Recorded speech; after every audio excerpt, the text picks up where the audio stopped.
আল মসজিদুল আকসা বাইতুল মুকাদ্দাস কেন্দ্রিক যে এরিয়া, যে জগৎ, যে দেশ, সেখানে সংঘটিত হবে। এবং আমি আমার অতীতের বক্তব্যগুলোতে বলেছি যে বাইতুল মুকাদ্দাসই একমাত্র কারণ পৃথিবীর, যেই কারণে পৃথিবীর 90% মানুষ যুদ্ধে জড়িয়ে যেতে পারে, যেই কারণে পৃথিবীর 90% মানুষ যুদ্ধে জড়িয়ে যেতে পারে, তার অন্যতম একটি কারণ হচ্ছে মসজিদ আকসা। কেননা পৃথিবীর তিনটা ধর্মের মানুষ এই মসজিদের দাবিদার। ইহুদিরা দাবিদার, খ্রিস্টানেরা দাবিদার, আমরা মুসলমানেরা দাবিদার। যেহেতু তিনটা ধর্মই আসমানি দিন, আসমান থেকে এসেছে, তিনটা ধর্মের গ্রন্থই আসমানি গ্রন্থ। ওই দুইটা গ্রন্থে বিকৃতি এসেছে, ওই দুইটা ধর্মে বিকৃতি এসেছে। ইসলামে বিকৃতি আসেনি, কোরআনে বিকৃতি আসেনি। কিন্তু যেহেতু একই জায়গা থেকে আগত, এই জন্য ঘটনা, আকিদা, বিশ্বাস, কাহিনী অনেক কিছুই সেম এবং কম। পৃথিবীর তিনটা ধর্মের নিকটে পবিত্র স্থান। আর এই পবিত্র স্থান হওয়ার কারণ হচ্ছে এই তিনটা ধর্মই আব্রাহামিক রিলিজিয়ান, সেমেটিক রিলিজিয়ান। এই তিনটা ধর্মই মিল্লাতে ইব্রাহিমের দাবিদার, তথা ইব্রাহিম আলাইহিস সালাতু ওয়াস সালামের হিস্ট্রি, ইতিহাসের সাথে কানেক্টেড। আর সেমেটিক রিলিজিয়ান মানে নূহ আলাইহিস সালাতু ওয়াস সালামের 3 সন্তান তার সাথে নৌকায় উঠেছিলেন। একজনের নাম ইয়াফেস, একজনের নাম হাম, আর একজনের নাম সাম। ইয়াফেসের বংশধরেরা হচ্ছে সাদা চামড়া, ইউরোপ, আমেরিকা, রাশিয়া। সামের বংশধরেরা হচ্ছে সেমেটিক তথা মেটে, শ্যামা, হালকা সাদা, হালকা শ্যামা, হালকা মেটে। India, Pakistan, Bangladesh, Saudi, Kuwait, Qatar, Bahrain, এরা হচ্ছে সামের বংশধর। হাম হচ্ছে আফ্রিকান, টোটাল আফ্রিকান এরিয়া হচ্ছে নূহ আলাইহিস সালামের সন্তান হামের বংশধর। তো পৃথিবীতে আল্লাহ যত নবী পাঠিয়েছেন, সকল নবী সামের বংশে পাঠিয়েছেন। সামের বংশে ইব্রাহিম আলাইহিস সালাতু ওয়াস সালাম। এই জন্য একটা মজার জিনিস, যারা অনলাইনে আমাদের দেখছেন তারা মনে রাখতে পারেন যে কালার ডিসক্রিমিনেশনের শিকার যারা হন ইউরোপ এবং আমেরিকায়, গায়ের রঙের কারণে ডিসক্রিমিনেশনের শিকার হওয়া, বৈষম্যের শিকার হওয়া, কেননা তাদের মধ্যে একটা আভিজাত্য বোধ কাজ করে যে আমি হচ্ছি সাদা চামড়ার, আর এশিয়া থেকে যারা এসেছে তারা সাদা চামড়ার নয়। আপনি দীর্ঘদিন থাকলে এই জিনিসটা ভিতর থেকে অনুভব করতে পারবেন, এই বৈষম্য।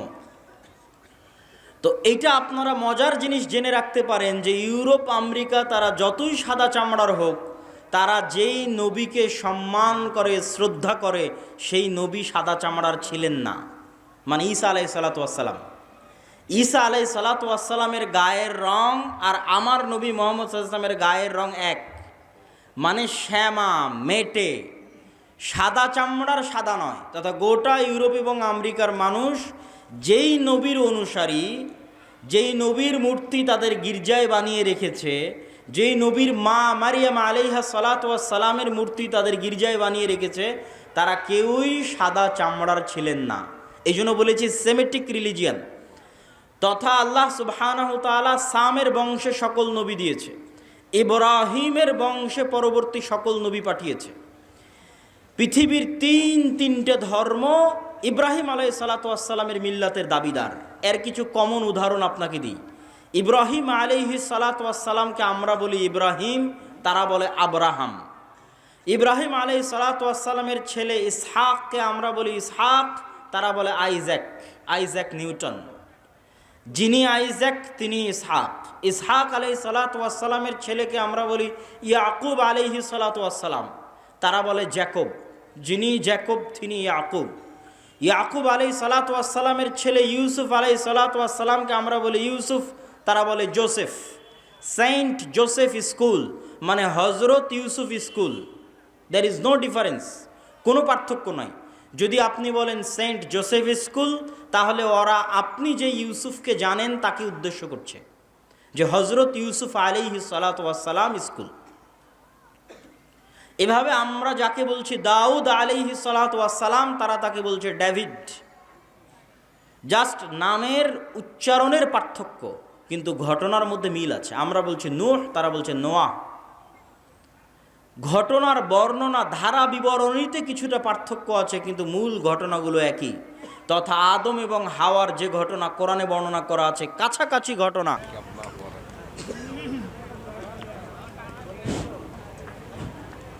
সম্মানিত উপস্থিতি, তো আমরা আলোচনা করছিলাম ইহুদি, খ্রিস্টান এবং ইসলাম, এই তিনটা ধর্ম আব্রাহামিক রিলিজিয়ান। এই জন্য ঘটনার ধারা বিবরণীতে পার্থক্য হলেও মূল ঘটনা একই। তথা তাওরাত এবং ইঞ্জিলে আজও লেখা আছে যে মানুষ বানর থেকে তৈরি হয়নি, মানুষ আদম আলাইহিস সালাম থেকে তৈরি হয়েছে। আমরা বলছি আদম, তারা ওভাবেই বলতেছে। আমরা বলছি হাওয়া, তারা বলছে ইভ। হাওয়া আলাইহিস সালাতু ওয়াস সালামের নামটা চেঞ্জ হয়ে গেছে, ঘটনা একই।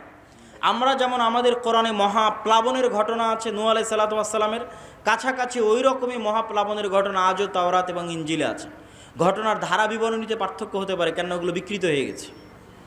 ঠিক তেমনি কুরবানির কথা, ইব্রাহিম আলাইহিস সালাম তার সন্তানকে কুরবানি করছেন, এই কথা তাওরাত জাবুর ইঞ্জিলেও আছে। কিন্তু তারা পরিবর্তন করে দিয়েছে যে ইব্রাহিম আলাইহিস সালাম ইসহাক আলাইহিস সালাতু ওয়াস সালামকে কুরবানি করছেন, আর কোরআন বলছে ইব্রাহিম আলাইহিস সালাতু ওয়াস সালাম ইসমাইলকে কুরবানি করছেন।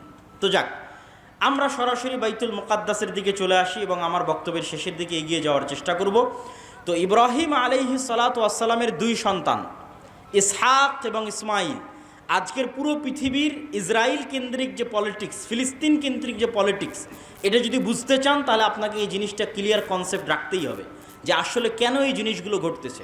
তো ইব্রাহিম আলাইহিস সালাতু ওয়াস সালামের দুই সন্তান ইসহাক এবং ইসমাইল। ইসহাক আলাইহিস সালাতু ওয়াস সালাম হচ্ছেন সারা আলাইহা সালাতু ওয়াস সালামের সন্তান, আর ইসমাইল হচ্ছে হাজেরা আলাইহা সালাতু ওয়াস সালামের সন্তান। ইব্রাহিম আলাইহিস সালাতু ওয়াস সালাম সারার সন্তান ইসহাককে নিয়ে থাকতেন জেরুজালেমে। ইব্রাহিম আলাইহিস সালাতু ওয়াস সালাম থাকতেন কোথায়? জেরুজালেমে। আল্লাহ কোরআনে বলছেন নাজ্জাইনাহু ওয়া লূতান ইলাল আরদিল্লাতী বারাকনা ফিহা লিল আলামিন। আমি ইব্রাহিমকে আশ্রয় দিয়েছি এই মাটিতে, লূতকে আশ্রয় দিয়েছি এই মাটিতে, যেই মাটিতে আমি বরকত রেখেছি সারা পৃথিবীর মানুষের জন্য, ওই মাটি জেরুজালেমের মাটি। লূত আলাইহিস সালাতু ওয়াস সালামের শহর উল্টিয়ে দেওয়ার পরে আল্লাহ তাকে আশ্রয় দিয়েছেন জেরুজালেমে। আর ইব্রাহিম আলাইহিস সালাতু ওয়াস সালাম তিনি যখন ইরাক থেকে হিজরত করে এসেছেন, তখন আল্লাহ সুবহানাহু ওয়া তাআলা তাকে আশ্রয় দিয়েছেন জেরুজালেমে। তার বাপ আজর তাকে ইরাকের ব্যাবিলন নগরী থেকে তাড়িয়ে দিয়েছিলেন। তাহলে ইব্রাহিম আসলেন জেরুজালেমে, লূত আসলেন জেরুজালেমে। ইব্রাহিমের সন্তান ইসহাক ছিল জেরুজালেমে, ইসহাকের সন্তান ইয়াকুবও ছিল জেরুজালেমে। আর ইব্রাহিম আলাইহিস সালাতু ওয়াস সালাম আরেক সন্তান ইসমাইলকে রেখে আসলেন 1500 কিলোমিটার দূরে মক্কায় কাবা ঘরের পাশে। তাহলে একই সাথে একই সময়ে আল্লাহ ইব্রাহিম আলাইহিস সালামের দুই সন্তানকে দিয়ে পৃথিবীর দুইটা মসজিদ আবাদ করাচ্ছেন। আল্লাহর নবী এবং পবিত্র কোরআন বলছে ইন্না আউওয়ালা বাইতিন উযিআ লিন-নাস বিবাক্কা, পৃথিবীর বুকে প্রথম মসজিদ তৈরি হয়েছে মক্কায় আল্লাহর ইবাদতের জন্য। আর আল্লাহর নবী বলছেন মক্কার 40 বছর পর, কাবার 40 বছর পর মসজিদ তৈরি হয়েছে আল মসজিদ আল আকসা, বাইতুল মুকাদ্দাস। তাহলে ইব্রাহিম আলাইহিস সালাতু ওয়াস সালামের এক সন্তান ইসহাক এবং তার বংশধরেরা আবাদ করছে মসজিদ আকসা, আর ইব্রাহিম আলাইহিস সালাতু ওয়াস সালামের আরেক সন্তান ইসমাইল এবং তার বংশধরেরা আবাদ করছে কাবা, একই সময়ে একই সাথে। আর ইব্রাহিম আলাইহিস সালাতু ওয়াস সালাম নিজে জেরুজালেম থেকে মক্কায় যাতায়াত করেছে 4 থেকে 5 বার। একবার হাজেরা আলাইহিস সালাতু ওয়াস সালাম এবং ইসমাইলকে রাখতে গেছেন, একবার জবাই করতে গেছেন, একবার কাবা ঘর তৈরি করতে গেছেন, একবার ছেলেকে এমনি দেখতে গেছেন, পাননি, স্ত্রীকে তালাক দিয়ে আসতে বলেছেন। লম্বা ঘটনা সহিহ বুখারীতে পাবেন। তাহলে ইব্রাহিম আলাইহিস সালাতু ওয়াস সালাম পৃথিবীর একমাত্র নবী যিনি একই সাথে এই দুইটা পবিত্র মসজিদের সাথে কানেক্টেড, একই সাথে। হুয়া ইব্রাহিম আলাইহিস সালাতু ওয়াস সালাম, তিনি ইব্রাহিম আলাইহিস সালাতু ওয়াস সালাম 5 বার মক্কা থেকে ফিলিস্তিন জেরুজালেম যাতায়াত করেছেন। এবার আসেন হিস্ট্রি সামনের দিকে আগাতে থাকলো। ইউসুফ আলাইহিস সালাম কুয়ায় পড়ে মিশরের বাজারে বিক্রি হয়ে গেলেন। আজকে যেমন ফিলিস্তিন আর মিশর পাশাপাশি, গাজায় আপনি ত্রাণ পাঠাতে পারবেন না মিশর ছাড়া, ওই কালেও একই অবস্থা ছিল, ফিলিস্তিন মিশর পাশাপাশি। ফিলিস্তিনের কুয়াতে পড়ে বিক্রি হলেন মিশরে, মিশরে অর্থমন্ত্রী হলেন, বাপ ভাই দাদা সবকে ডেকে পাঠালেন। 70 জনের পরিবারের বিশাল বহর নিয়ে ইয়াকুব আলাইহিস সালাম গেলেন মিশরে। এই প্রথম ইসহাকের বংশধরেরা ফিলিস্তিন ছেড়ে মিশর চলে গেল। মিশরে ইউসুফ আলাইহিস সালামের রাজত্ব এবং তার পরবর্তীদের রাজত্ব 1-150 বছর থাকলো। তারপরে যখন বিরোধী পার্টি ক্ষমতায় চলে আসলো, তথা ফেরাউন কিবতীরা যখন ক্ষমতা দখল করে নিল, তো আগের ক্ষমতায় যারা সবচেয়ে বড় জোট ছিল ওদেরকে হত্যা করতে লাগলো। আগের ক্ষমতায় যে বাদশাহ ছিল মিশরের, তার সবচেয়ে বড় জোট ছিল বানু ইসরাইল, ইউসুফ আলাইহিস সালাতু ওয়াস সালাম। তো এদেরকে হত্যা করো। আর ফেরাউন জানতো যে আমি ক্ষমতা হারালে এদের কাছে ক্ষমতা হারাবো, অতএব এদের শিশুদের হত্যা করো, যেন আমার ক্ষমতা দখল করার মতো কেউ না আসে। ওয়াইজ নাজ্জাইনাকুম মিন আলি ফিরআউনা ইয়াসুমুনাকুম সুআল আযাব ইউযাববিহুনা আবনাকুম ওয়া ইস্তাহইউনা নিসাআকুম। আমি তোমাদেরকে ফেরাউনের কবল থেকে বাঁচিয়েছি, যে ফেরাউন তোমাদের ছেলে সন্তানদের জবাই করত। আল্লাহ পবিত্র কোরআনে বলছেন ছেলে সন্তানদের জবাই করত। আজকের ফেরাউন বানু ইসমাইলের ছেলে সন্তানদেরকে গাজায় হত্যা করতেছে। দিন পরিবর্তন হয়েছে, টার্গেট একই। কেননা তারা জানে যে এই ফিলিস্তিন থেকে এমন সন্তান বের হবে যাদের হাতে তাদের পতন অনিবার্য, পতন অবশ্যম্ভাবী। এই জন্য বেরি যেন হতে না পারে, এই জন্য আগে শিশুই হত্যা করে দাও, যেমন ফেরাউন হত্যা করত। সম্মানিত উপস্থিতি, তারপরে ফেরাউনের অত্যাচারে থেকে বানু ইসরাইলকে বাঁচানোর জন্য আল্লাহ মুসা আলাইহিস সালামকে পাঠালেন। মুসা আলাইহিস সালাতু ওয়াস সালামের লম্বা ঘটনা, তিনি বানু ইসরাইলকে সাথে করে নিয়ে পালিয়ে যাচ্ছেন। ফেরাউনকে আল্লাহ লোহিত সাগরে ডুবিয়ে হত্যা করলেন। হত্যা করার পর মুসা আলাইহিস সালাম ফেরত মিশরে যাননি কেন? এই জন্য মিশরে ফেরত যাননি যে মুসা আলাইহিস সালাম পালিয়ে যাচ্ছিলেন না, মুসা আলাইহিস সালাম ইজ রিটার্নিং ব্যাক, ফেরত যাচ্ছিলেন। কোথায় ফেরত যাচ্ছিলেন? 400 বছর আগে ওনার বাপদাদা ইয়াকুব এবং ইয়াকুবের সন্তান 70 জন এবং ইউসুফ ওই যে জেরুজালেম ছেড়ে মিশরে আসছে, ওই জেরুজালেম বাপদাদার আদিভিটা, সেখানে ফিরে যাচ্ছিলেন। ইতিহাসের সত্য মিথ্যা জানা যায় না, কিন্তু ইতিহাসে লেখা আছে যে ইউসুফ আলাইহিস সালাম মিশরে মারা গেলেও তাকে তিনি ওসিয়ত করে গেছিলেন কবর দেওয়ার জন্য জেরুজালেমে। আর মুসা আলাইহিস সালামের কথা তো সহিহ বুখারীতে রাসূল সাল্লাল্লাহু আলাইহি ওয়াসাল্লাম বর্ণনা করতেছেন, যেটা ধারা বিবরণীতে আমি আসব। তো আপনি যদি আজকের ম্যাপে দেখেন, লোহিত সাগর পার হয়ে ফিলিস্তিনে যাবেন, মিশর থেকে লোহিত সাগর ক্রস করে ফিলিস্তিনে যাবেন, গুগল ম্যাপে দেখবেন ফিলিস্তিনে ঢুকার আগে বিশাল মরুভূমি, সিনাই মরুভূমি। আর ওই ফিলিস্তিনে তখন বসবাস করত তৎকালীন বিশ্বের সবচেয়ে শক্তিশালী গোত্র, তাদের নাম আমালেকা গোত্র। তো ওদের সাথে যুদ্ধ করে জিতে জেরুজালেম জয় করতে হবে, এই জন্য অপেক্ষায় বসে আছেন সিনাই মরুভূমিতে।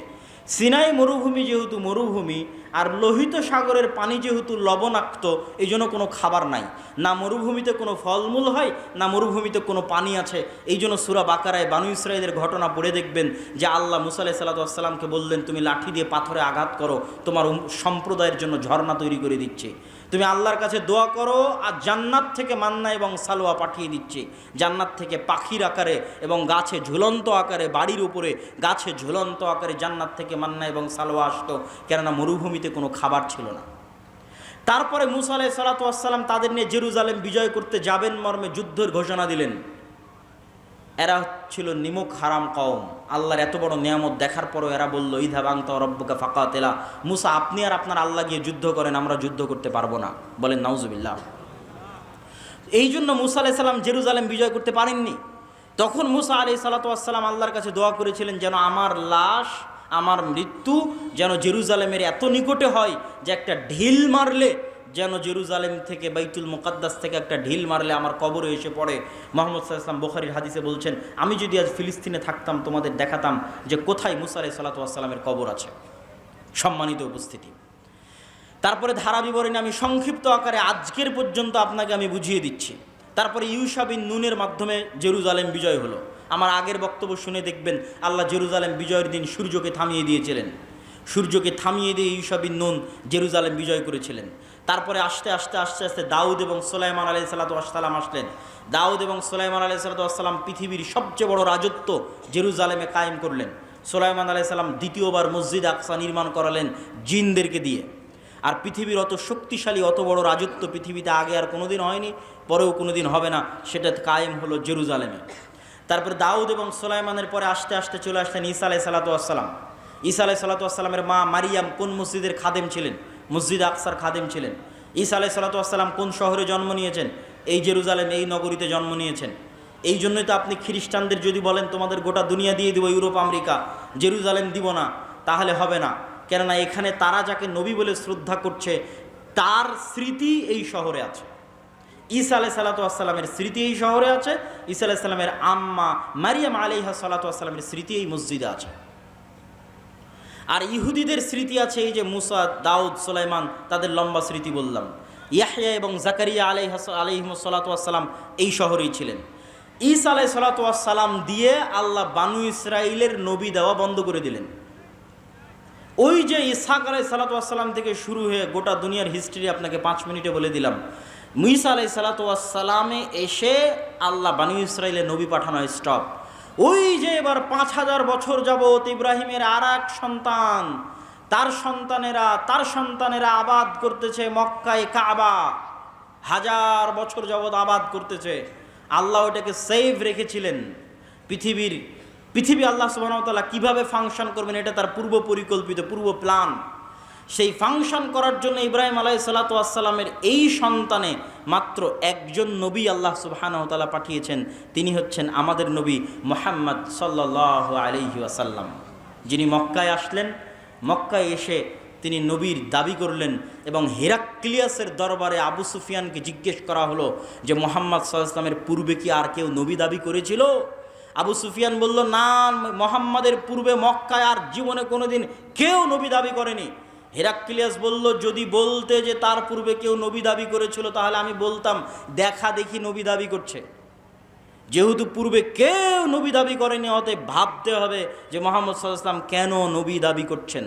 তুমি আমাকে বলো, ওই মক্কায় মুহাম্মদ সাল্লাল্লাহু আলাইহি ওয়াসাল্লামের পূর্বে কেউ কি রাজা বাদশাহ ছিল? আবু সুফিয়ান বলছে, না, কেউ তো রাজা বাদশাহ ছিল না। 1000 বছর যাবৎ আমরা জানি না যে এই বংশে এই অঞ্চলে কোনোদিন রাজত্ব ছিল, বরং আজীবন এরা রোমান এবং পারস্য এম্পায়ারের অধীনে তাদের জীবন কাটেছে। ওখানে কোনোদিন রাজত্ব তৈরি হয়নি, মক্কা কেন্দ্রিক কোনো রাজত্ব তৈরি হয়নি। তখন বলছে, তাহলে তো অবশ্যই ভাবতে হয়, যদি তুমি বলতে এখানে কোনোদিন রাজা ছিল তাহলে আমি বলতাম যে বাপের দেখা দেখি বাপদাদার সম্পত্তি, বাপদাদার রাজত্ব ফিরে পাওয়ার জন্য এখন নিজে নবুয়তের দাবি করছে। যেহেতু মক্কা কেন্দ্রিক কোনোদিন রাজত্ব তৈরি হয়নি, মক্কায় কোনোদিন কেউ নবী দাবি করেনি, আবার তোমরা বলছো যে ওখানে ইব্রাহিমের সুন্নাত পাওয়া যায়, মানে হেরাক্লিয়াস স্বপ্নে দেখেছিল আরবদের মধ্যে যারা খাতনা করে। হেরাক্লিয়াস সব পাদ্রীদের ডেকে বলছে, কারা খাতনা করে? পাদ্রীরা বলল, শুধু ইহুদিরা খাতনা করে। বললাম, না, আমি স্বপ্নে দেখেছি আরবদের মধ্যে কারা খাতনা করে। আরবদের মধ্যে কেউ খাতনা করে আমি তো জানি না। তখন আবু সুফিয়ানকে ডেকে নিয়ে এসে জানা গেল মক্কার কোরাইশরা যুগ যুগ ধরে খাতনা করে আসতেছে। কেন? মক্কার কোরাইশদের আদি পিতা তো ইসমাইল আলাইহিসসালাতু ওয়াসসালাম, যিনি ইব্রাহিমের সন্তান। এটা ইব্রাহিমের সুন্নাত, মিল্লাতে ইব্রাহিমের সুন্নাত। সম্মানিত উপস্থিতি, এই জায়গায় হলো সুপারিয়রিটিতে ধাক্কা। ইহুদি এবং বানু ইসরাইলের যে সুপারিয়রিটির থিওরি, পৃথিবীর মাত্র 2টা জাতি এত ভয়ঙ্কর সুপারিয়রিটিতে বিশ্বাস করে যা পৃথিবীর আর কোনো জাতি বিশ্বাস করে না, একটা ব্রাহ্মণ আর একটা ইহুদি। হিন্দুদের মধ্যে যে 4টা গ্রুপ আছে তার মধ্যে একটা হচ্ছে ব্রাহ্মণ। তারা বিশ্বাস করে যে তারা হচ্ছে খোদার মাথা থেকে, তাদের প্রভুর মাথা থেকে সৃষ্টি হয়েছে, এই জন্য তাদের সম্মান মর্যাদা সবার উপরে, বাকি সব তাদের গোলাম। শূদ্র বৈশ্য ক্ষত্রিয় যা আছে সব তাদের গোলাম। আর এরা বিশ্বাস করে যারা আল্লাহর সন্তান, বলেন নাউজুবিল্লাহ, এরা বিশ্বাস করে এরা আল্লাহর সন্তান। এবং এদের সবচেয়ে বড় গর্ব হচ্ছে যে ইব্রাহিমের সন্তান, ইসহাকের বংশধর। যদিও আজকের আধুনিক বিশ্বে কোনো প্রমাণ নাই যে চলমান ইসরায়েলে যারা বসবাস করছে এরা ইব্রাহিম আলাইহিসসালাতু ওয়াসসালামের ব্লাডলি কানেক্টেড। কী জন্য প্রমাণ নাই? আমার আগের আলোচনা থেকেই দলিল পেয়ে যাবেন। আগের আলোচনায় বলেছি ইব্রাহিম আলাইহিসসালাতু ওয়াসসালাম নূহের সন্তান সামের বংশধর, না নূহের সন্তান হামের বংশধর, না নূহের সন্তান ইয়াফিসের বংশধর? কি বক্তব্য শুনলেন? কার বংশধর? সামের বংশধর। আর সেমিটিকদের গায়ের কালার কীরকম হয়? সেমিটিকদের গায়ের কালার হচ্ছে মেটে, শ্যামা, সাদা চামড়া তো ইয়াফিস।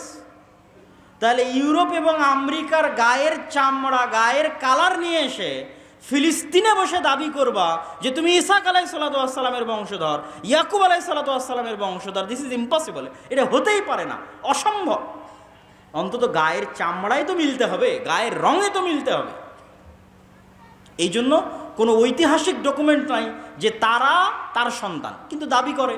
তো ওই দাবির ভিত্তিতে আমরা আলোচনা করতেছি যে তাদের যে সুপারিয়রিটি থিওরি, যে আমরা আল্লাহর সন্তান এবং আমরা ইব্রাহিম আলাইহিসসালাতু ওয়াসসালামের অমুক সন্তানের পরবর্তী বংশধর, এই জন্য আমাদের জন্য দয়া, আমাদের জন্য রহমত, আর বাকি পৃথিবীর সব গোলাম। সবকে যদি আমরা মেরে হত্যা করি তবুও কোনো পাপ হবে না। ভাই, এটা বিশ্বাস করে। আল্লাহর কসম করে বলছে এটা বিশ্বাস করে, না হলে এত নিষ্ঠুর হওয়া মানুষের জন্য সম্ভব নয়। আপনি যখন বিশ্বাস করবেন যে এই সমস্ত মানুষকে হত্যা করলে আমার গুনাহ হবে না, তখনই আপনি এত নিষ্ঠুর হতে পারবেন। যে গত 10 দিনে আপনি 9-10,000 মানুষকে হত্যা করছেন, কিন্তু আপনার অন্তর কাঁপে না। কেন কাঁপে না? আপনি তো বিশ্বাসই করেন না যে গুনাহ হবে। ওই যে সুপারিয়রিটি থিওরি, সারা পৃথিবীর সব মানুষকে যদি হত্যা করে দেওয়া হয় তবুও তাদের দৃষ্টিতে তারা গুনাহগার হবে না, কেন? তারা হচ্ছে আল্লাহর সন্তান আর বাকি সব হচ্ছে গোলাম। এই হচ্ছে তাদের বিশ্বাস। এই সুপারিয়রিটি থিওরিতে সবচেয়ে বড় ধাক্কা দিয়েছে মোহাম্মদ সাল্লাল্লাহু আলাইহি ওয়াসাল্লাম। কেন? মোহাম্মদ সাল্লাল্লাহু আলাইহি ওয়াসাল্লামও বললেন আমি ইব্রাহিমের বংশধর। কথা কি আমার বুঝতে পারছেন? মোহাম্মদ সাল্লাল্লাহু আলাইহি ওয়াসাল্লাম ইব্রাহিমের সন্তান ইসমাইলের বংশধর, বানু ইসমাইল। আর তারাও জানতো যে আরবে শেষ নবী আসবে। এই জন্য ঈসা আলাইহিস সালাতু ওয়াস সালামের মৃত্যুর পরে অনেক ইহুদি মদিনায় চলে গেছিল। বানু কুরাইজা, বানু কায়নুকা, বানু নাজির সবগুলো চলে গেছিল মদিনায়। তারা অপেক্ষা করছিল তাদের মধ্যে শেষ নবী আসবে, আরবে আসবে, তাদের বংশে আসবে। কিন্তু যখন দেখলো না তাদের বংশে আসলো না, মুহাম্মদ সাল্লাল্লাহু আলাইহি ওয়াসাল্লাম বানু ইসমাইলের বংশে শেষ নবী দাবি করলো, তাহলে মুহাম্মদ সাল্লাল্লাহু আলাইহি ওয়াসাল্লাম দুই দিক থেকে তাদের সুপারিয়রিটিতে আঘাত করলেন। এক, তুমি রক্তে যতই দাবি করো তুমি ইব্রাহিমের বংশধর, তো আমি মোহাম্মদও দাবি করছি আমি ইব্রাহিমের বংশধর, আমি ইসমাইলের বংশধর। অতএব রক্তে আমার উপর তোমার কোনো প্রাধান্য আর থাকলো না, শেষ। আমার উপর তোমার প্রাধান্য রক্তে থাকলো না, এই জিনিসটা তারা বুঝে গেল। এবং তারা এটাও বুঝে গেল যে মুহাম্মদ সাল্লাল্লাহু আলাইহি ওয়াসাল্লামের কওমের জন্য আল্লাহর পক্ষ থেকে তাদের কিতাবে বর্ণিত যত ওয়াদা, যত রহমত, যত বরকত, সব রহমত, সব বরকত এবার মুহাম্মদ সাল্লাল্লাহু আলাইহি ওয়াসাল্লাম এবং তার উম্মতের জন্য আসবে। এই জন্য তাদের পৃথিবীতে সবচেয়ে বড় শত্রু হচ্ছে ইসলাম এবং মুসলমানেরা, দুইটা কারণে। অন্যদেরকে তো ওরা বিশ্বাসই করে না যারা ইব্রাহিমের বংশধর। অন্তত তাদের কিতাবে তো ইব্রাহিমের আরেক সন্তান ইসমাইলের নাম লেখা আছে, যে ইব্রাহিমের আরেক সন্তান ইসমাইল, এবং তারা এটা বিশ্বাস করে যে আরবরা হচ্ছে ইসমাইলের বংশধর। এই জন্য এটা হলো তাদের সবচেয়ে বড় ভয়ের কারণ, যে তাদের সুপারিয়রিটি থিওরিতে আঘাত করেছে ইসলাম এবং মুসলমানেরা। সম্মানিত উপস্থিতি, আজকের এই জেরুজালেমে যে ভয়াবহ অবস্থা তৈরি হয়েছে, এই ভয়াবহ অবস্থার পিছনে কারণ কি?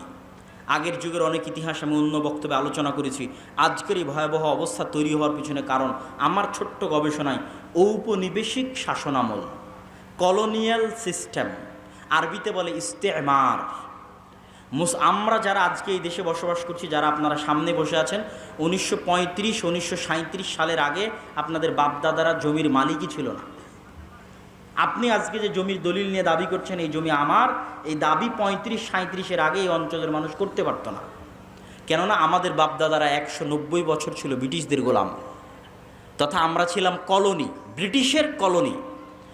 এই জন্য 190 এবং 200 বছর গোলামি করতে করতে আমাদের রক্তের মধ্যে গোলামি ঢুকে গেছে। আর এই দেশ ছেড়ে যখন ব্রিটিশরা গেছে, 3টে দেশে ভাগ করে গেছে, ভারত, বাংলাদেশ, পাকিস্তান। ঠিক সারা পৃথিবীর প্রায় মুসলিম দেশই কোনো না কোনো ইউরোপিয়ান কান্ট্রির কলোনি ছিল।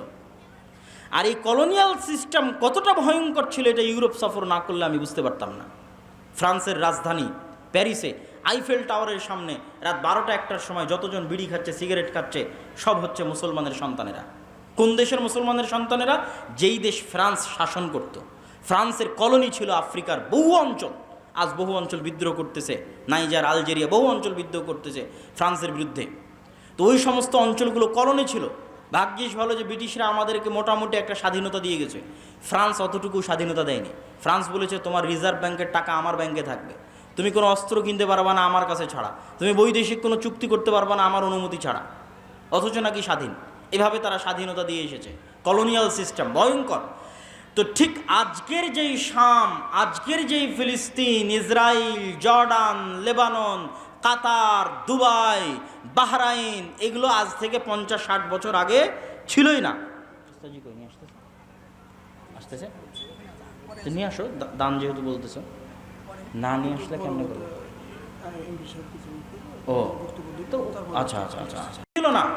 ওরা এই যেমন আমাদের এই ভারত উপমহাদেশকে ভেঙে টুকরো টুকরো করেছে, ওই রকম বাহরাইন একটা ছোট্ট দেশ বানিয়েছে, কাতার, দুবাই, তারপরে হচ্ছে জর্ডান, তারপরে হচ্ছে লেবানন, তারপরে হচ্ছে এই ছোট্ট ভাঙতে ভাঙতে ওর মধ্যে থেকে ইসরায়েল বের করে দিয়েছে।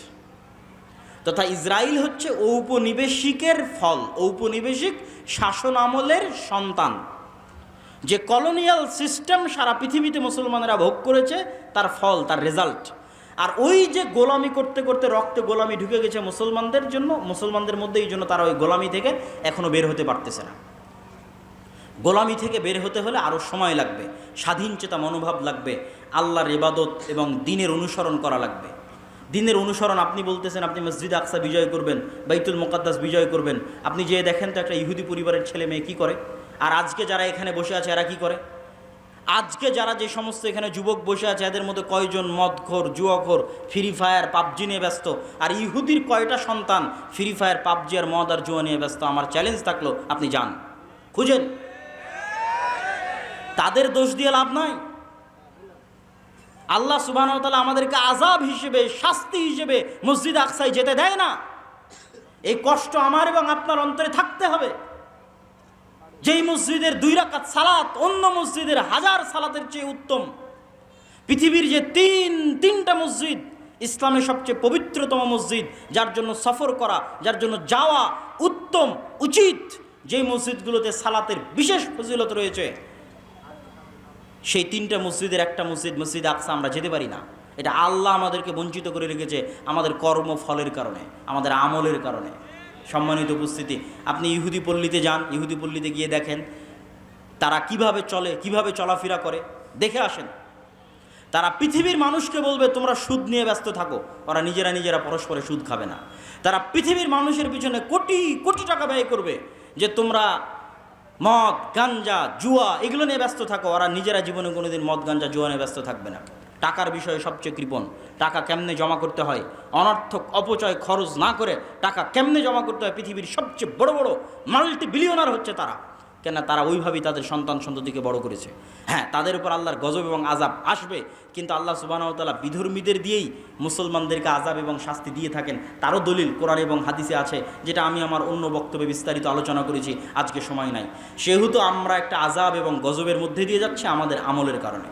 আমাদের অন্তরে ব্যথা থাকতে হবে যে আমরা হজ এবং উমরা করতে গেলেও, মক্কা মদিনায় গেলেও মসজিদ আকসায় যেতে পারি না। আজ থেকে 100 বছর আগে, গত 1300 বছর এমন কোনো মুসলমান নাই যারা হজ উমরা করতে গেছে আর মসজিদ আকসায় যায়নি। হজের ট্রিপ মানেই মসজিদ আকসাহের ট্রিপ হবে।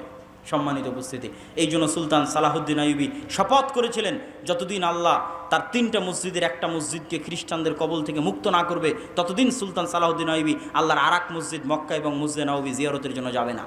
আল্লাহর মসজিদকে বন্দি দশায় রেখে, আল্লাহর মসজিদকে মানুষের সালাত মুক্ত অবস্থায় রেখে তিনি কিভাবে আল্লাহর আরাক মসজিদ জিয়ারতের জন্য যাবেন, এই ব্যথায় তিনি যুদ্ধ করতেন।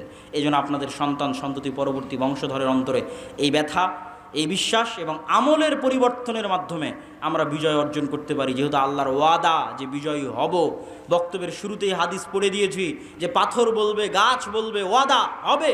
আল্লাহর নবী বলেছেন হবে, আজ না হলে যেদিন ইমাম মাহদি আসবেন সেই দিন হবে। কিন্তু আমরা যদি তার আগেও যে হবে না তা না, তার আগেও হতে পারে। সুলতান সালাহুদ্দিন আইয়ুবীর হাত দিয়ে আল্লাহ বিজয় করায়নি, করিয়েছে। আমাদের হাত দিয়েও আল্লাহ বিজয় করাতে পারে, কিন্তু তার জন্য আমলের পরিবর্তন লাগবে, আখলাকের পরিবর্তন লাগবে। সম্মানিত উপস্থিতি, আজকের যে অনুষ্ঠানটা আয়োজন হচ্ছে, এই অনুষ্ঠানের মূল লক্ষ্য উদ্দেশ্য হচ্ছে মসজিদ ভিত্তিক দ্বীন শিক্ষা, মসজিদ ভিত্তিক মক্তবকে শক্তিশালী করা। আমরা আপনাদের এই অঞ্চলে সফর দিয়েছিলাম, গোটা মোহনপুর অঞ্চলে আমি নিজে সফর দিয়েছি।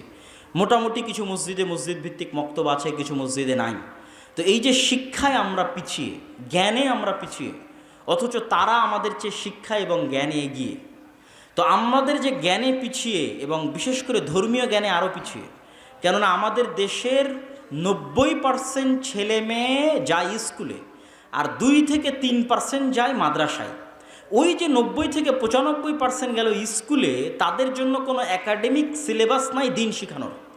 যদি না আমরা মসজিদগুলোকে দিন শিক্ষার দিক থেকে শক্তিশালী না বানাতে পারি, শক্তিশালী প্রতিষ্ঠান না বানাতে পারি, তাহলে আমাদের পরবর্তী প্রজন্ম হবে কোরআনবিহীন, আমাদের পরবর্তী প্রজন্ম হবে দ্বীনের জ্ঞানবিহীন, যা আমাদের উপরে জাতিগতভাবে আল্লাহর আযাব আসার জন্য বাধ্য করবে। তথা আমরা আজকে বাংলাদেশে বসে আছি, গাজার জন্য প্রতিবাদ করছি, কয়দিন পর দেখবেন যে আমরাই গাজা হয়ে গেছি। কথা বুঝতে পেরেছেন?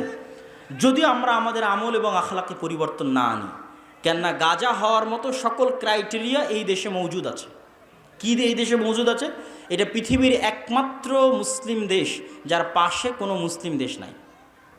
তথা এটা যদি কোনো দিন গাজা হয়, তাহলে গাজার চাইতে ভয়ঙ্কর পরিবেশ তৈরি হবে। কেননা গাজার পাশে অন্তত মিশর তো আছে, মাটির তল দিয়ে খুঁড়ে মিশর থেকে তারা ত্রাণ এবং পণ্য এনে কোনো মতে বাঁচতে পারতেছে।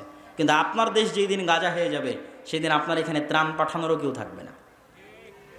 এই জন্য বাঁচার রাস্তা কি? যদি এই দেশের স্বাধীনতা এবং সার্বভৌমত্ব রক্ষা করতে চান, দিন এবং আমলে ফিরে আসতে হবে। পরবর্তী প্রজন্মদের কাছে বেসিক দিনের জ্ঞান দিতে হবে।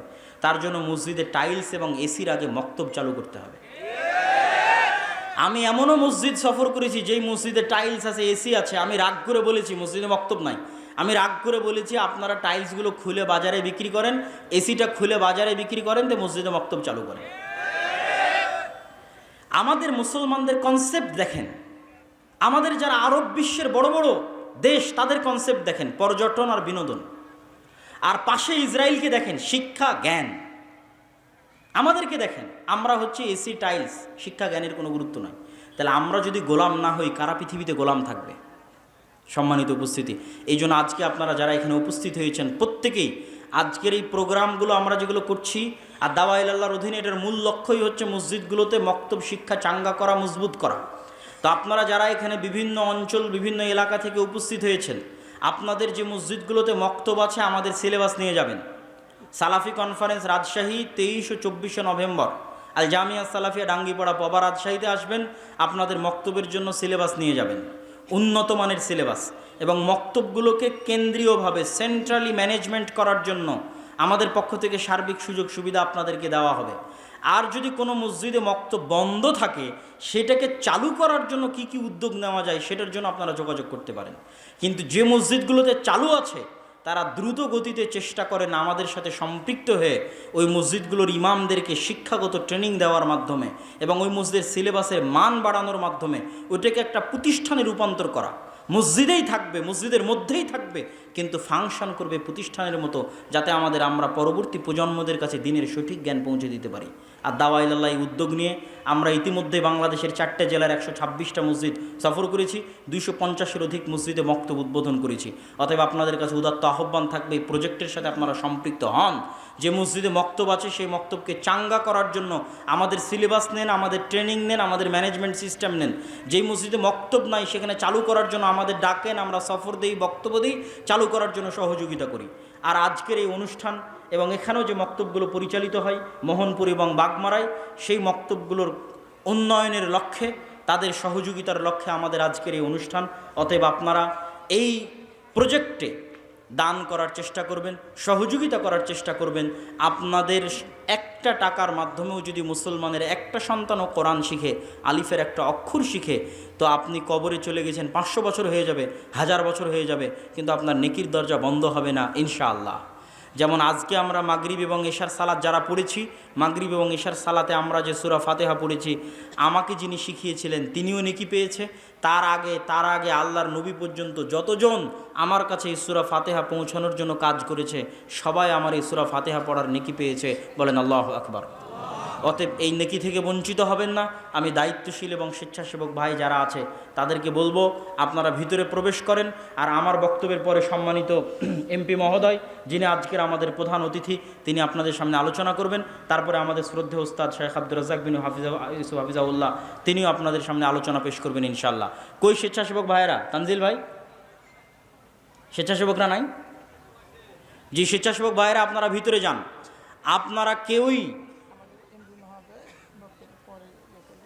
না, এখনই করুক। আপনারা কেউই এই দান থেকে মুক্ত থাকবেন না, দান থেকে বিরত থাকবেন না। এমনকি যারা আমরা স্টেজে আছি তারাও চেষ্টা করব সংক্ষিপ্ত হলেও আমরা যেন এটাতে অংশগ্রহণ করতে পারি, অল্প হলেও যেন আল্লাহ সুবহানাহু ওয়া তাআলা কই নয়, তোমরা স্টেজে যারা তাদের কাছে নাও, আপনি দরকার হয় অন্যের কাছ থেকে ধার করে হলেও এই প্রজেক্টে অংশগ্রহণ করুন। 5 টাকা 10 টাকা অতি আল্লাহ সুবহানাহু ওয়া তাআলা বরকত দিবে। এবং আমরা আল্লাহ সুবহানাহু ওয়া তাআলার কাছে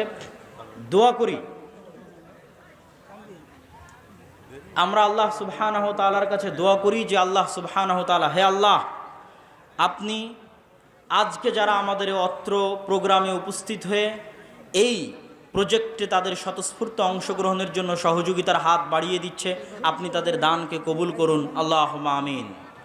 এবং আমাদের ফিলিস্তিনের, হ্যাঁ দিব, আচ্ছা, আমাদের ওকে শেষ করে দিচ্ছি। আমাদের ফিলিস্তিনের, ইনশাআল্লাহ হে আল্লাহ সুবহানাহু ওয়া তাআলা, আমাদের ফিলিস্তিনের যে সমস্ত ভাই এবং বোনেরা নিহত হচ্ছে, এখন পর্যন্ত 9,000 মারা গেছে, হে আল্লাহ আপনি তাদেরকে শহীদ হিসেবে কবুল করুন, আল্লাহুম্মা আমিন। হে আল্লাহ, গাজার মুসলমানদের উপর পৃথিবীর স্মরণকালের ভয়াবহ যে অত্যাচার, যে জুলুম চলতেছে, আপনি তাদের উপর থেকে সেই জুলুম, সেই অত্যাচার উঠিয়ে নিন, আল্লাহুম্মা আমিন। হে আল্লাহ, ইন্নাকা আলা কুল্লি শাইইন কাদির, আপনি আপনার শক্তি, আপনি আপনার ক্ষমতা, আপনি আপনার সাহায্য সহযোগিতা মুসলমানদের জন্য পাঠিয়ে দিন, আল্লাহুম্মা আমিন। হে আল্লাহ, আপনি আমাদের জন্য সুলতান আন নাসিরা, এমন একজন শাসক পাঠান যেই শাসকের হাত দিয়ে আমরা পুনরায় মসজিদে আকসা, বাইতুল মুকাদ্দাস বিজয় করতে পারবো, আল্লাহুম্মা আমিন। হে আল্লাহ, আজকে যারা এই দানে অংশগ্রহণ করছে, আপনি তাদের এই দানকে কবুল করুন, আল্লাহুম্মা আমিন। আমাদের যারা পূর্বে মারা গেছে তাদের কবরকে প্রশস্ত করে দিন, আল্লাহুম্মা আমিন। আপনারা কেউই এই দান থেকে বিরত থাকবেন না। স্টেজে যারা আমরা আছি তারাও অংশগ্রহণ করব। কেউই আপনারা এই দান এবং এই সহযোগিতা থেকে 10 টাকা, 5 টাকা হলেও তাতে অংশগ্রহণ করবেন এবং আল্লাহর কাছে দোয়া করবেন, আল্লাহ যেন আদ-দাওয়া ইলাল্লাহ এর যে প্রজেক্ট, মসজিদ ভিত্তিক মক্তব শিক্ষা, এই প্রজেক্টকে যেন আল্লাহ কবুল করে, আল্লাহুম্মা।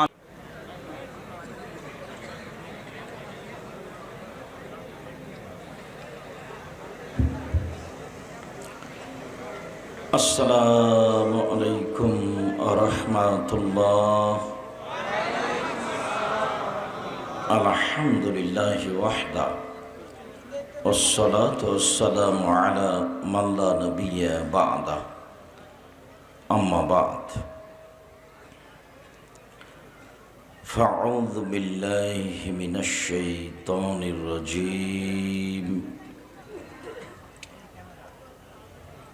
قد أفلح المؤمنون الذين هم في صلاتهم خاشعون. عن بريدة رضي الله تعالى عنه قال قال رسول الله صلى الله عليه وسلم بين العبد وبين الكفر ترك الصلاة، رواه أبو داود بسند صحيح. সম্মানিত দ্বীনি বৈঠকের মুসলিম ভাই ও বোন, প্রশংসা আল্লাহর জন্য, শান্তি অবতীর্ণ হোক আল্লাহর রাসূলের উপর সাল্লাল্লাহু আলাইহি ওয়াসাল্লাম। আজকের দ্বীনি বৈঠকে সংক্ষিপ্ত সময়ে বক্তব্যের বিষয় সালাত, নামাজ। সালাত সম্পর্কে আমরা এক গুরুত্বপূর্ণ সংক্ষিপ্ত তথ্যবহুল বিবরণের চেষ্টা করব ইনশাআল্লাহুল আজিজ। সালাতের আলোচনায় আমরা প্রারম্ভের আলোচনা পেশ করব, সালাত আদায় করতেই হবে। তারপরের সংক্ষিপ্ত আলোচনা হবে যারা সালাত আদায় করে না তারা কেমন। তারপরের সংক্ষিপ্ত কথা হবে যারা সালাত আদায় করে কিন্তু রাসূলের পদ্ধতিতে করে না তারা কেমন। তারপরের সংক্ষিপ্ত আলোচনা হবে কিভাবে সালাত আদায় করতে হবে। বিষয়টি নিয়ে আমরা অতীব গুরুত্বপূর্ণ তথ্যবহুল বিবরণের চেষ্টা করব ইনশাআল্লাহ। তোমরা যারা ছেলেরা দায়িত্ব পালন করছো, একটু ডান দিকে বাম দিকে লক্ষ্য করো, কোথাও কোনো জায়গা থেকে দাঁড়িয়ে কোনো কথা কেউ শুনতে পাবে না। জরুরিভাবে ডানে বামে সামনে তাদেরকে বসতে অনুরোধ করো, অন্যথায় স্থান ত্যাগ করতে হবে। আর আপনাদের কাছে আরও জরুরি কথা চলাকালীন প্রয়োজন দেখিয়ে উঠার চেষ্টা করবেন না, এটা আমি পছন্দ করি না। আমি আপনার জন্যই ঢাকা থেকে এসেছি, ক্লাস শেষে কথা শেষ হলে আবার যেতে হবে।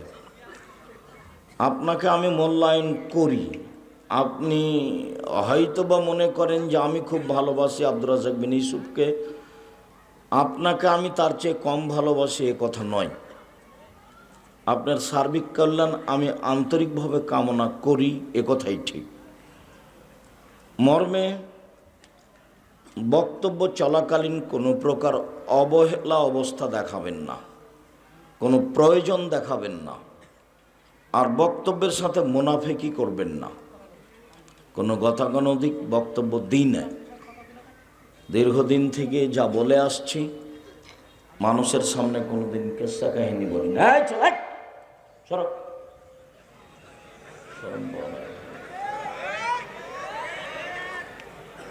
তো আমি আপনাদেরকে বিভিন্ন দিক থেকে বসে আলোচনা শোনার জন্য অনুরোধ জানাচ্ছি। উল্লিখিত বিষয়ের উপরে কথা বলার পূর্বে আপনাদের সাথে জরুরি কথা যে মক্তবগুলো বন্ধ হয়ে গেছে বা ভালোভাবে চলে না। আব্দুল্লাহ এক সময় বলল, আব্বু এদেশে দাওয়াত তো আপনি অনেক দিন থেকে দিচ্ছেন, তো দাওয়াত মসজিদ ভিত্তিক হওয়াই উচিত। আমি বললাম, আব্বু আমি তো প্রায় 90 সাল থেকে কথা বলছি জাতির সামনে, আমি কথাই কোনোদিন জাতিকে ফাঁকি দিইনি। তবে পরিস্থিতির সাথে আমিও একমত হয়ে আছি। কিভাবে? বক্তব্য চলে শীতের দিনে, গরমের দিনে চলে না। ধর্ম তো এমন নয়। বক্তব্যের জন্য, বক্তার জন্য টাকা পয়সা, ব্যবস্থাপনা, খানা পানি, অনেক কিছু ব্যবস্থা করা হয়, অনেক প্রস্তুতি নিয়ে ব্যবস্থা করা হয়। তারপর বক্তাকে সম্মান করা লাগে, তাকে মূল্যায়ন করা লাগে। 19-20 হলে সমস্যা ভালো থাকে, পরিবেশ ভালো থাকে না। এটা তো ইসলাম নয়। সাথে সাথে যারা বক্তব্য দিতে যায় তারা নিজের টাকা উপার্জনের জন্য যায়, আর যারা বক্তব্য করিয়ে নেয় তাদের একটা স্বাদ থাকে যে আমাদের মসজিদটা চালু করতে হবে, টাইলস দিতে হবে, এগুলো করতে হবে। তাদের যদি একটু সমস্যা হয় তাহলে দেখেছি তারা খুব মন খারাপ করে। এমনকি আমার উপরে অনেকেই খেপেছে যে যে উদ্দেশ্যে ডেকলাম সেটা তো হলো না, উনি বক্তব্য দিয়ে সময় শেষ করলেন, আমাদের তার আদায় হলো না। তাহলে তো আসলে লক্ষ্য উদ্দেশ্য অনুযায়ী আমিও চলতে পারিনি, পরিস্থিতির সাথে আমি থেকে গেছি।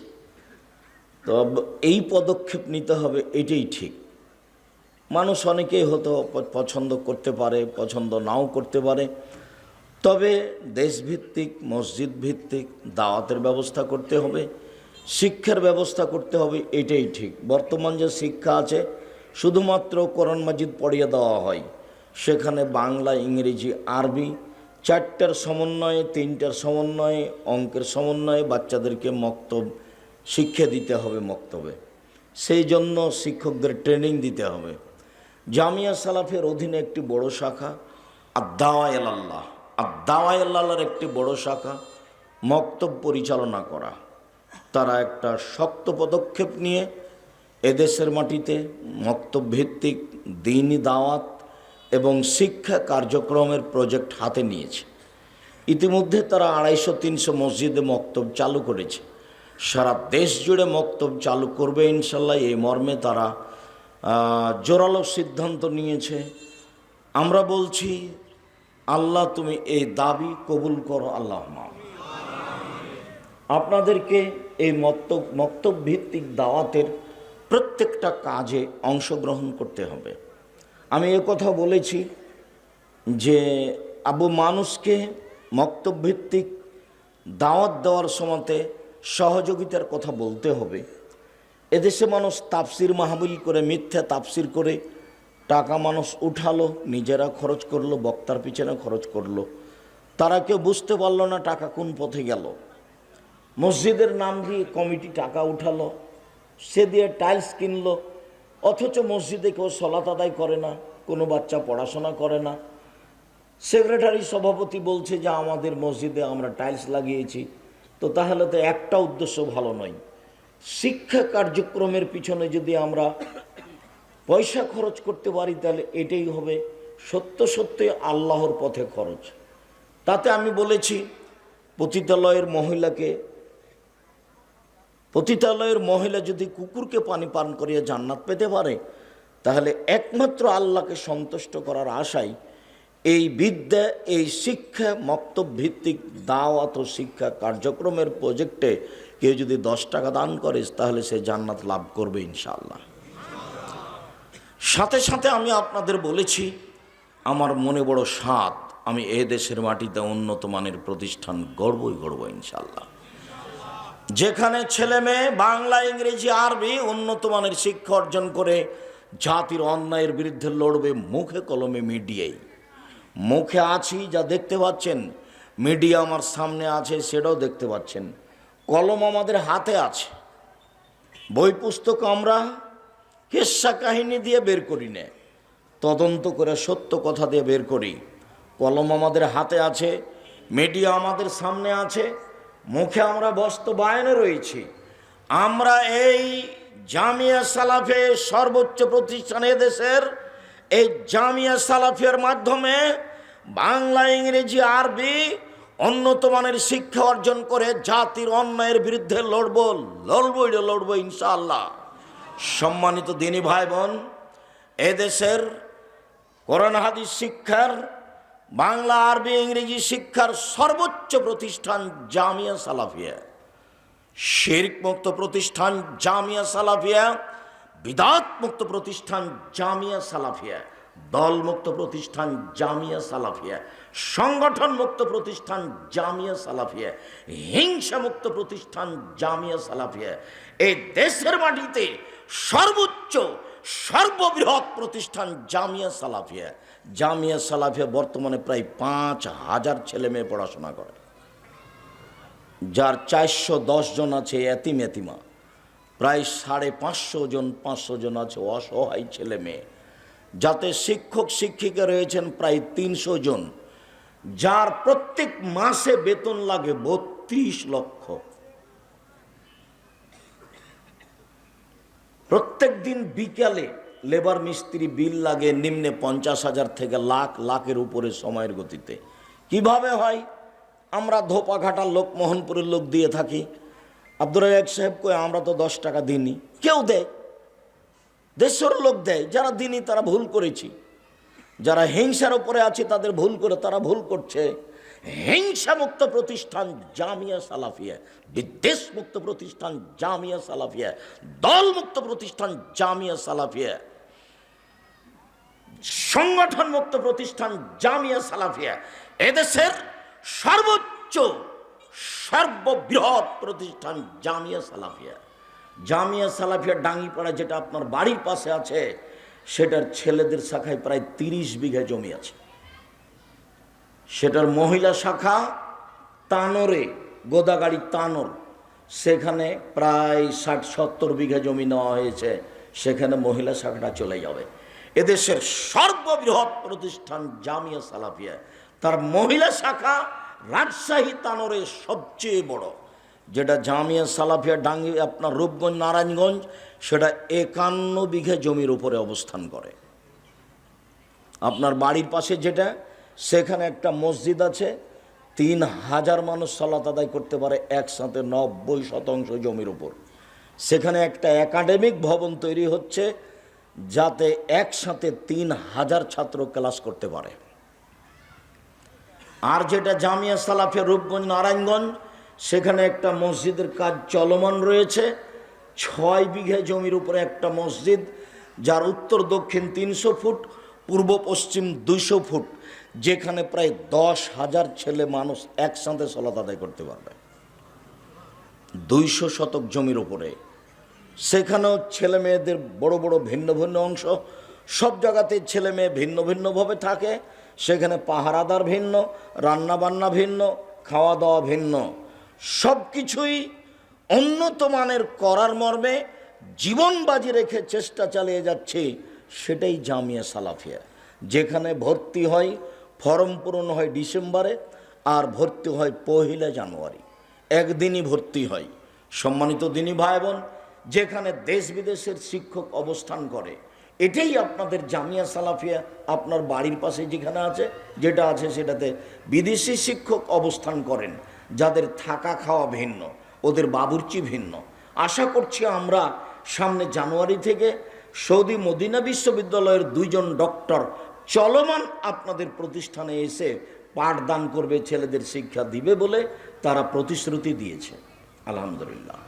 আপনাদের এদেশের ভিন্ন ধরনের ব্যতিক্রম প্রতিষ্ঠান জামিয়া সালাফিয়া। এই জামিয়া সালাফিয়ার ব্যাপারে জোরালোভাবে যেটা আমি দাবি জানিয়েছি আপনার কাছে, সেটা হলো এই: আপনি আমার দিনী ভাই হিসাবে আপনি আমার দিনী বোন হিসাবে অন্তত এইটুকু মুখে বলবেন, আল্লাহ তুমি জামিয়া সালাফে কবুল করো। এতে যদি আপনার অন্তরে সংকীর্ণতা থাকে, জবাব আপনাকে দিতে হবে, আমাকে দিতে হবে না। আমি 90 সাল থেকে জাতির খিদমত করে আসি। আমি কোনোদিন নিজের স্বার্থ নিয়ে এক পদক্ষেপ বলিনি। আমি জাতির কাছে কোনোদিন পাথেও পথ খরচ চাইনি। জাতি ঋণী, আমি কারো কাছে কোনোদিন 1 মিনিটের জন্য ঋণী হইনি। আমি আল্লাহকে বলি, আল্লাহ তুমি জামিয়া সালাফে কবুল করো, আর আমার যদি কোনো ভুল ত্রুটি হয় তাহলে সেটা তুমি মাফ করো। আমি এমন কাজ করতে চাই না যেটাতে তুমি অসন্তুষ্ট হবা আর জামিয়া সালাফের ক্ষতি হবে, এটা আমি চাই না। আমি 10 পয়সার ক্ষতি করি না, আমি জামিয়া সালাফের কোনো সুবিধা ভোগ করি না, আমি 10 পয়সার টাকার ক্ষতি করি না। তুমি জামিয়া সালাফে কবুল করো, সার্বিক সমস্যা দূর করো, সার্বিক সমস্যা তুমি দূর করে এর ভালো ব্যবস্থা করো। এই কথা আমি নিজে বলছি, পৃথিবীর বাঙালিকে বলার জন্য আমি অনুরোধ জানাচ্ছি। আমি একে জীবন দিয়ে ভালোবাসি। পৃথিবীর বাঙালি দিনী ভাই বোনকে জীবন দিয়ে ভালোবাসার জন্য অনুরোধ জানাচ্ছি। মর্মে বলছি, আপনি মাঝে মধ্যে বলবেন, আল্লাহ তুমি জামিয়া সালাফে কবুল করো। সম্ভব হলে, অনুকূলে হলে 10 টাকা, 5 টাকা, 1 টাকা দিয়ে পাঠাবেন। জামিয়া সালাফের একটা বড় শাখা আর দাওয়ায়ে আল্লাহ যারা দেশভিত্তিক মক্তব পরিচালনা করতে চায় তারা করবে ইনশাআল্লাহ। অল্প দিনের মধ্যে 250-300 মক্তব চালু করতে পারে যারা, তারা 10 বছর, 20 বছর, 30 বছর, 50 বছরের ব্যবধানে তারা একটা ভালো পর্যায়ে যাবে ইনশাআল্লাহ। ইনশাআল্লাহ। মর্মে উপস্থিত বৈঠকের দিনী মুসলিম ভাই বোনকে এই সাথে আরেকটু অনুরোধ জানিয়ে যাচ্ছি যে 23-24 সম্মেলন নভেম্বর, যেটা আপনার বাড়ির পাশে জামিয়া সালাফিয়া ডাঙ্গিপাড়া পাওয়া রাজশাহী, আমি আপনাকে দিনী ভাই মনে করছি, আপনাকে আমি দিনী বোন মনে করছি। আর আমি বলছি জামিয়া সালাফিয়া আপনার প্রতিষ্ঠান, যেখানে কোনো মানুষকে উঁচা করা হবে না, যেখানে কোনো মানুষকে নামিয়ে দেওয়া হবে না, শুধুমাত্র বিষয়ভিত্তিক বক্তব্য হবে, শুধুমাত্র এবছরের আকীদা আদর্শ নিয়ে বক্তব্য হবে। দেশ বিদেশের বড় বড় আলেম ওলামা থাকবেন, সপরিবারে দিনী ভাই বোন সহ, আত্মীয় স্বজন সহ সবকে নিয়ে উপস্থিত হবেন সেই দিন বিষয়ভিত্তিক বক্তব্য শোনার জন্য। আমি আব্দুর রাজ্জাক বিন ইউসুফ আপনার কাছের মানুষ হিসাবে এই দাবি জোরালোভাবে পেশ করলাম। মর্মে আরও পেশ করে গেলাম যে সম্ভবপর 10 টাকা দিতে সংকীর্ণতা বোধ করবেন না। যদি ভিতরে কোনো হিংসা বা দুর্বলতা কাজ করে, সে জবাব আপনি দিয়েন, আমাকে দিতে হবে না। আমি জাতির সামনে জামিয়া সালাফিয়ার কথা বলে গেলাম, আমি কোনো স্বার্থ রেখে যাইনি। সম্মানিত দিনী ভাই বোন, মর্মে সকল দিনী ভাই বোনকে জামিয়া সালাফিয়ার ব্যাপারে সর্ব বিষয়ে মনোযোগী হওয়ার, আন্তরিকভাবে দোয়া করার অনুরোধ জানিয়ে আজকের আলোচনা আরম্ভ করলাম। আরও থাকলো এই, যাওয়ার সময় যদি একটা পত্রিকা নিয়ে যান জামিয়া সালাফের উপকার হবে, যদি একটা বই নিয়ে যান জামিয়া সালাফের উপকার হবে। নিজে পড়বেন সেটা ভিন্ন কথা, জামিয়া সালাফের আপনি বড় উপকার করলেন এটাই বড় কথা। এই আল ইতেসাম পত্রিকায় যারা ফতোয়া লিখে তারা দেশ বিদেশের বড় বড় আলেম, প্রত্যেক মাসে ফতোয়া বোর্ড হয়। আজকে আমি ফতোয়া বোর্ড থেকে উঠে আসলাম, যেই ফতোয়া বোর্ডে বিদেশি বড় বড় আলেম যারা, তারাও সেখানে বসেন। জানি না আপনি গিয়ে দেখে আসেন কি না, কেন যান না? জামিয়া সালাফিয়া ডাঙ্গিপাড়া আপনি কেন যান না? আপনি একটু কেন কে জিজ্ঞাসা করেন না যে বিদেশি আলেমেরা কোথায় আছেন, কোন রুমে থাকেন, তারা কিভাবে খায়? তারা তো ভিন্ন খায়, ভিন্নভাবে থাকে, তাদের বাবুর্চি ভিন্ন, প্রত্যেক দিন দৈনন্দিন তাদের এই ব্যবস্থা হচ্ছে। আপনি কেন যাবেন না? আপনার দুর্বলতা কোথায়? 10 টাকা খরচ করে আপনি কেন যান না সেখানে? যাবেন না কেন? কোথায় সমস্যা?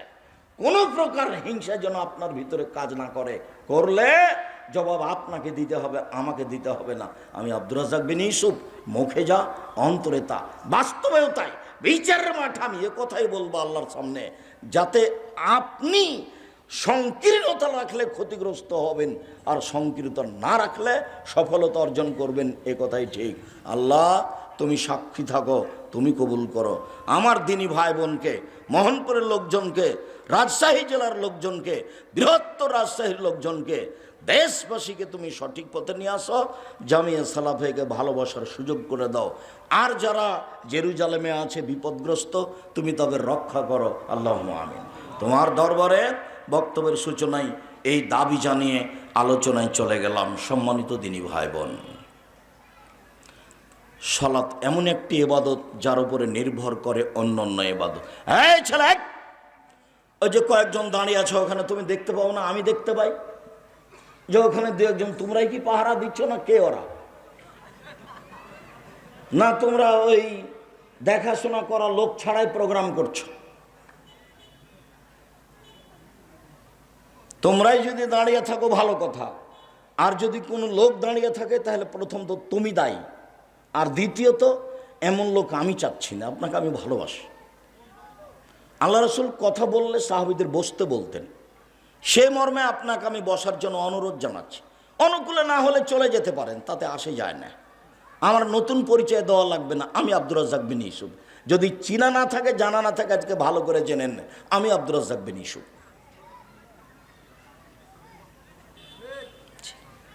আপনার সাথে আমার দূরত্বের কোনো প্রয়োজন নেই। আপনাকে আমি অনেক ভালোবাসি।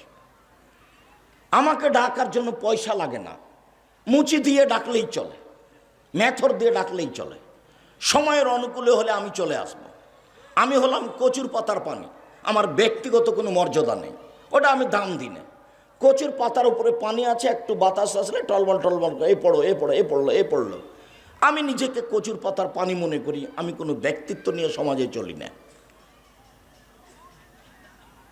আর আমার এই ব্যক্তিত্ব দেখানোর প্রয়োজন নেই। যদিও রাস্তাঘাটে চললে, বিমানবন্দরে গেলে যারা থাকে ওখানে, তারা আমার পিছনে পিছনে দৌড়ায়, যেখানে যখন যাই। যেটা আমি কোনো সময় প্রয়োজন মনে করি না। আমি আছি স্বাভাবিকভাবে, যেভাবে দেখছেন সেভাবে থাকি, দেশ বিদেশে সব জায়গায়। সম্মানিত দিনী ভাই বোন, আপনাকে আমি ভালোবাসা দেখিয়ে বলছি, কথা মূল্যায়ন করবেন। এবাদতের জগতে ভিন্ন ধরনের ব্যতিক্রম এবাদত হলো সলাত, নামাজ। সলাত এমন একটি ইবাদত যার উপরে নির্ভর করে অন্যান্য ইবাদত। যদি সলাত কবুল হয়, বাকি ইবাদত কবুল হবে। যদি সলাত কবুল না হয়, বাকি ইবাদত বাতিল হবে। আমি জানি ইবাদতের জগতে সবচেয়ে দামি ইবাদত হলো সিয়াম, রোজা। বৃহস্পতিবার সোমবার সিয়াম থাকবেন। সুন্নাতে কথাই ঠিক, তবে নিজের উপরে জরুরি মনে করে নেবেন। কেন? বৃহস্পতিবার সোমবার রিপোর্ট পেশ করা হয়। আপনার রিপোর্টটা যখন উপরে দেওয়া হবে, তখন আল্লাহ দেখবে যে সিয়াম, রোজা আছে। এইটা ফলাফল সবচেয়ে ভালো। কি করলেন জীবনে? খাচ্ছি তো অনেক, খাওয়ালাম তো অনেক।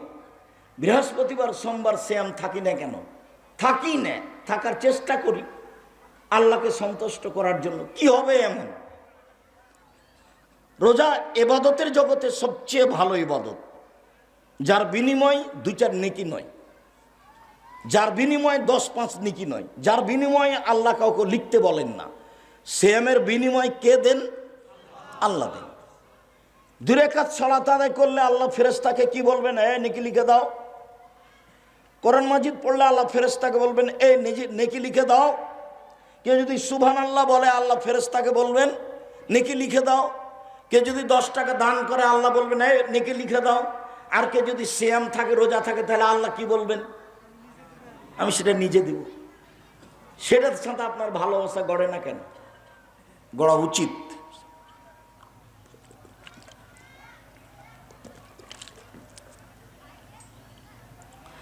ইবাদতের জগতে সবচেয়ে দামি ইবাদত সিয়াম, যার বিনিময়ে আল্লাহ দিবেন।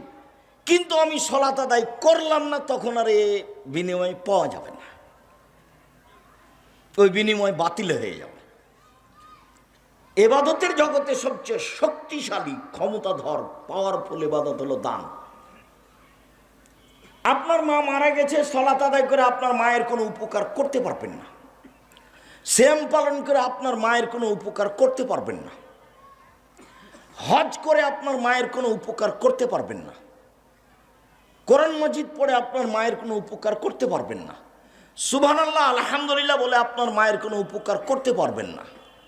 আপনি যখন সঠিক আকীদার কোনো প্রতিষ্ঠানে অসহায় কোনো মানুষকে 5টা 10টা 2000 5000 টাকা দিয়ে দিবেন আপনার মায়ের নামে, তখন কবরের শাস্তি বন্ধ হয়ে যাবে আপনার মায়ের।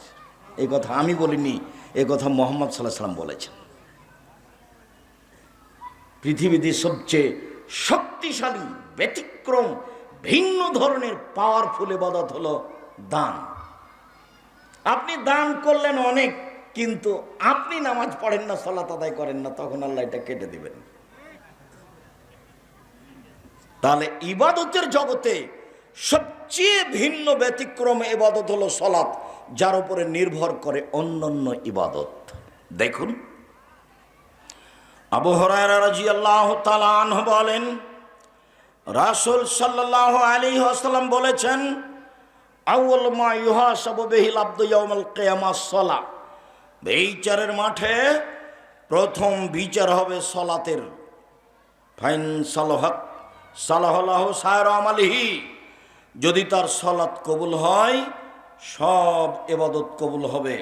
ওয়াইন ফাসাদাত ফাসাদা সায়রা আমালিহি, যদি তার সালাত না থাকে তাহলে সব ইবাদত বাতিল হবে। একথা মুহাম্মদ সাল্লাল্লাহু আলাইহি ওয়াসাল্লাম বলেন। 2টা বই আছে, একটা বইয়ের নাম উপদেশ, সেখানেও পাবেন। একটা বইয়ের নাম সালাত, রাসূল সাল্লাল্লাহু আলাইহি ওয়াসাল্লামের সালাত বানাম প্রচলিত সালাত। বইটা পড়েন। কেন আপনি বইয়ের উপরে সংকীর্ণতা দেখান তা তো আমি বুঝলাম না। আপনার জন্যই দিন রাত পরিশ্রম করেছি, দিন রাত, শুধু আপনার জন্যই। এদেশের মহিলারা তো বুঝতে পারে না। বেগম রোকেয়া লিখেছে অবরোধবাসিনী। বেগম রোকেয়া রংপুরের মহিলা। রংপুর গাইবান্ধার আরেকজন মহিলা বই লিখেছে কেন হব অবরোধবাসিনী। উনি ভুল লিখেছেন, আমরা অবরোধবাসিনী নই। বইয়ের নাম কেন হব অবরোধবাসিনী। না পড়লে তো আপনি বুঝতে পারবেন না। বইয়ের নাম হলো শিক্ষা বনাম জাহেলিয়াত। 1 বইয়ে, 2 বইয়ে, 3 বইয়ে, 5 বইয়ে, 6 বইয়ে, 7 বইয়ে প্রায়ই মিথ্যা প্রতারণামূলক কথা লেখা আছে। ও লেখকই নয়। তো যদি আপনি না পড়েন শিক্ষা বনাম জাহেলিয়াত, তাহলে আপনি কি দিয়ে বুঝবেন যে আমাকে কি ভুল শিখাচ্ছে? এই যে 2, 3, 5 বইগুলোতে এগুলো লিখাই নয়। এটাই জাহেলিয়াত, এটাই বন্যতা, এটাই বর্বরতা, এটাই অসভ্যতা, যেটা লেখক বইয়ে প্রকাশ করেছে। শিক্ষা বনাম জাহেলিয়াত পড়তে হবে। সেই মহিলারই লিখা কেন এই নির্যাতন কি তার প্রতিকার। আমরা মহিলারা কেন নির্যাতিত, আমাদের এই নির্যাতন থেকে বাঁচার পথ কি হতে পারে। বইয়ের নাম কেন এই নির্যাতন কি তার প্রতিকার। বইয়ের নাম সম অধিকার নয়, মর্যাদা চাই। আমাদের সম অধিকারের প্রয়োজন নেই। আমরা মহিলা, আমাদের মর্যাদার প্রয়োজন আছে, এইটা আমরা চাই। বইয়ের নাম সম অধিকার নয়, মর্যাদা চাই। এগুলো তো আপনার বাড়িতে থাকা দরকার। আপনার মেয়ে, ভাস্তি, খালা, ফুফু, বোন, তার পড়া দরকার। আর আপনি মনে করেন না যে এগুলো এমনি প্রেস থেকে বের হয়, এর পিছনে খরচ হয়। আপনি মূল্যায়ন করবেন, সহজ হবে। সম্মানিত দিনী ভাই বোন, আবু হুরায়রা রাদিয়াল্লাহু তাআলা আনহু বলেন, হে ছেলে, আপনি পাশ দিয়ে কখন হাঁটাহাঁটি করতে দিবেন না। পরিবেশ নষ্ট হোক এটা আমি চাই না। কিছুক্ষণ পরই বক্তব্য শেষ হয়ে যাবে। আমরা তো আর আব্দুল্লাহ বিন ফজল নই যে ঘন্টার ঘন্টা বক্তব্য দিব। আর সালাত সালাসাত আসলাসিন, সালাত 3 ভাগে বিভক্ত।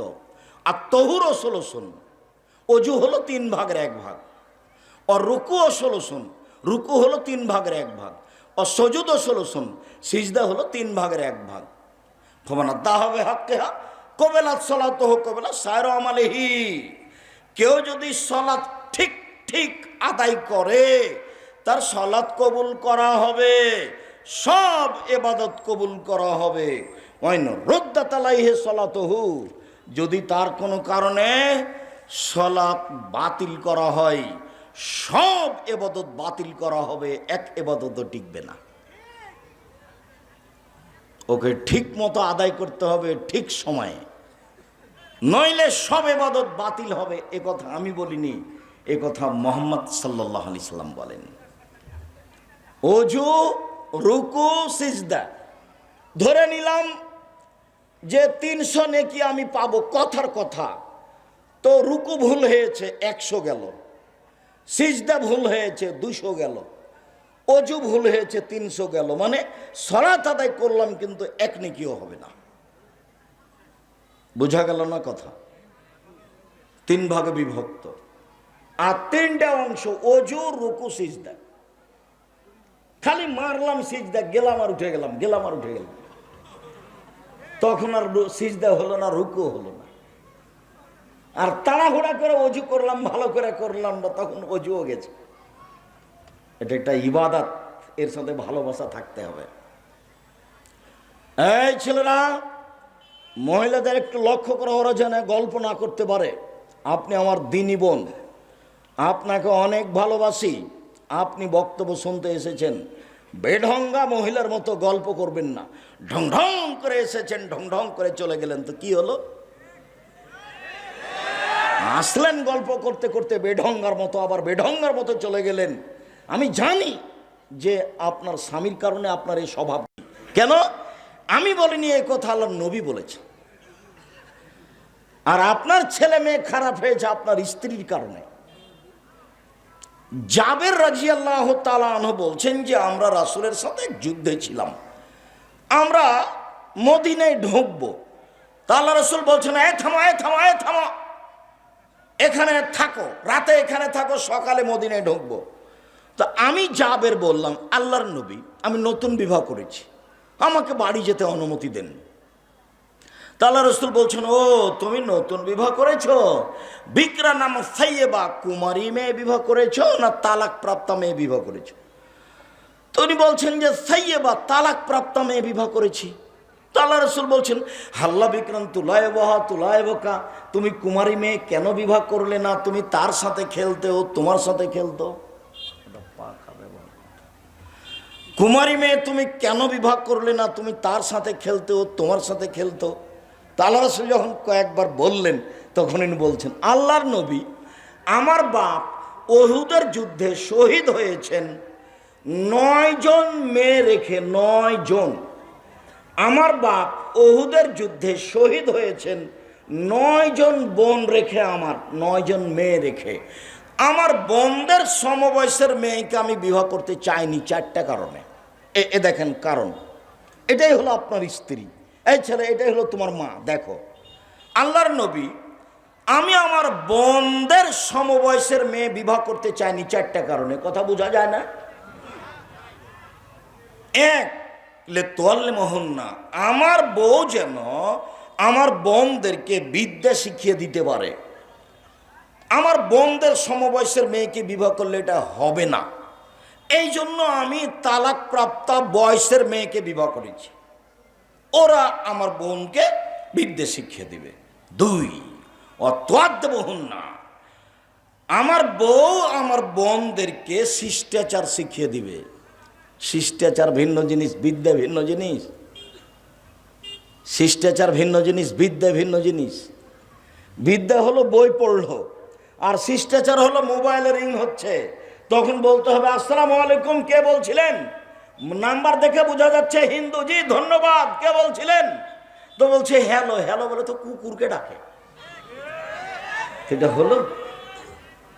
এটা কোনো শিষ্টাচার হলো?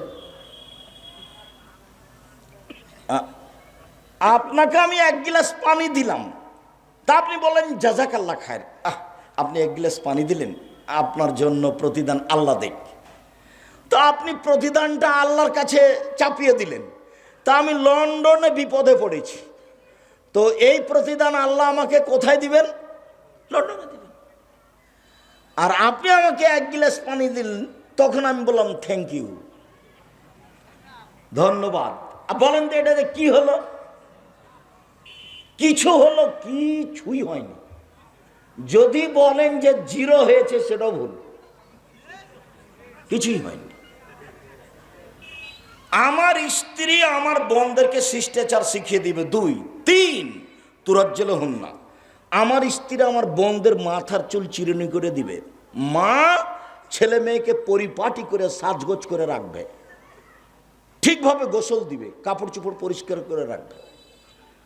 আমার বউ আমার বোনদের মাথার চুল চিরুনি করে দিবে। 4 তাকুমা আলাইহিন্না, আমার বউ আমার বোনদের উপরে পাহারা দিবে। আমার বউ আমার বোনদের জন্য পাহারাদার। এবার বলো, তোমার মা তোমাদের জন্য কি? পাহারাদার। তো তোমার বোন এখন ক্লাস 10-এ পড়ে, এখন মাথায় কাপড় না দিয়ে এখানে বসে আছে, বলো তো তোমার মা পাহারাদার নাকি? মিথ্যা কথা, তোমার মা পাহারাদার নয়, তোমার মা মা নয়, এ খালা, এ সৎ মা। এ নিজেই জানে না মা কাকে বলে। বাপে বিবাহ দিয়েছে, স্বামীর কাছে গেছে, তাই বাচ্চা হয়ে গেছে। ওর নিজের জানা নাই মা কাকে বলে। এই ছেলে, হাদিস বুখারী মুসলিমের, তুমি বিবেচনা করো, আমি নিজের ভাষা বলিনি, আমি নিজের কথা বলিনি।